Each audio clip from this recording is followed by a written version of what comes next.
Managed implosion of the building. If you've seen many of the managed demolitions where they implode a building and they cause it essentially to fall vertically because they cause all of the vertical columns to fail simultaneously. That's exactly what it looked like, and that's what happened. The Pentagon has been evacuated, and there's, you can see, perhaps the second tower, the front tower, the top portion of which is collapsing. Good Lord.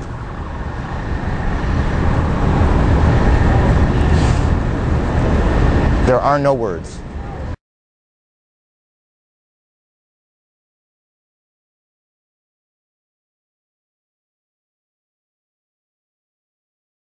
And there's no doubt in my mind, when it's all said and done, the facts will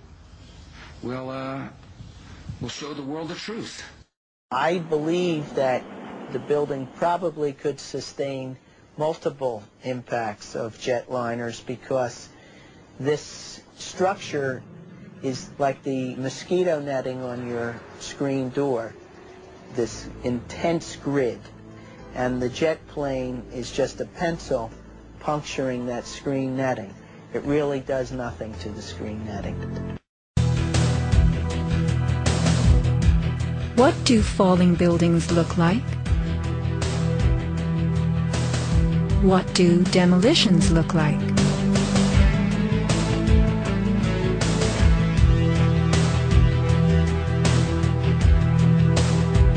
We are seeing typical implosions, characterized by gutting a building's base and then pulling it into itself. Computer-controlled sequencing fires the explosives in a rapid wave. Notice the jets of shooting concrete, the flashes, the pops, the caving of the buildings as they fall into their footprint, the tremendous billowing clouds of dust.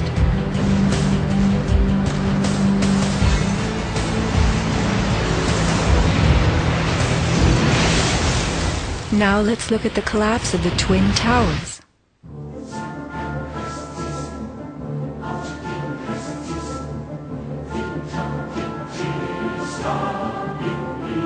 We are seeing explosions rather than implosions, a first in demolition history.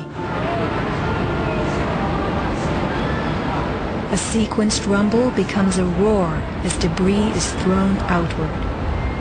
The damage is not contained. Even the windows are blown from neighborhood buildings.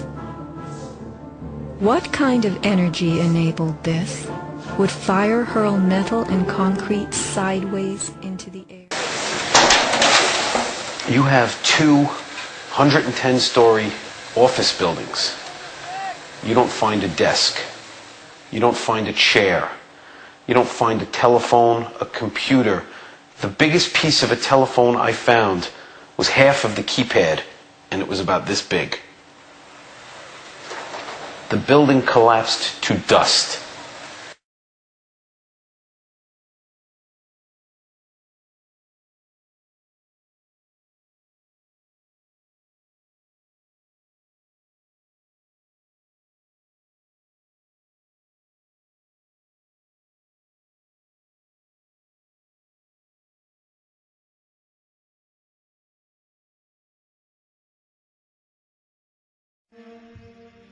You know, as time went by, you realized that everything was pulverized. There was, there were no desks, there were no phones, there were, maybe now and then you find a fragment of something, but basically everything was just pulverized. There wasn't a computer screen, a laptop, there was no office. I mean, it was, 2 110-story buildings of office equipment. It's just beyond comprehension. I didn't think they were going to fall. After being there in '93 and seeing the damage that was done at the bottom of those columns, that was some blast, and I didn't think so at all. When we were putting those towers up, in our wildest dream, those towers were built not to fall. So I was at the building from the beginning to the end. You saw it steel some of the thickest steel I've ever seen bent like a pretzel.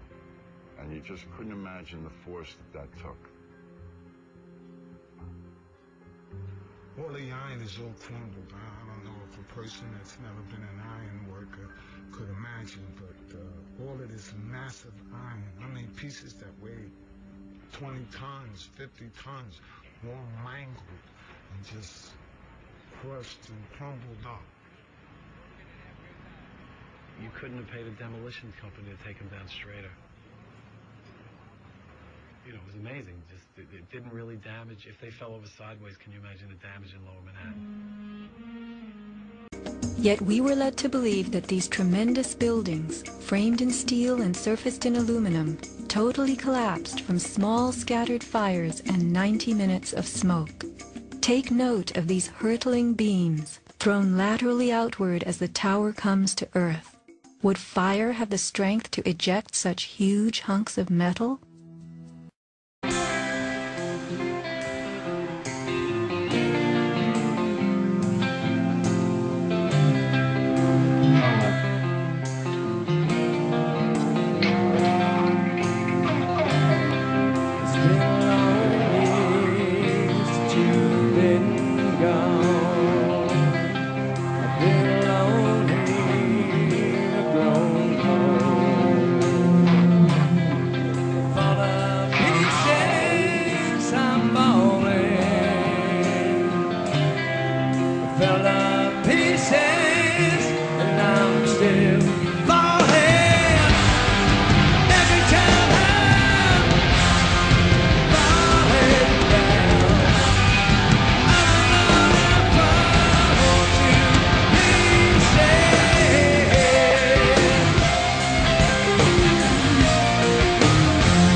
Went untarnished and unchallenged until he decided to decline an invitation to the International Association for Firefighters Forum, open to all presidential candidates for a Q&A.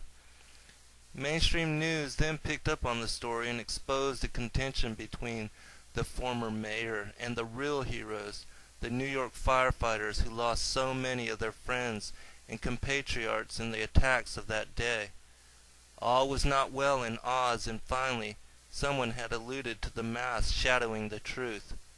A great rift exists between Giuliani and the one group America assumes to be his staunchest allies.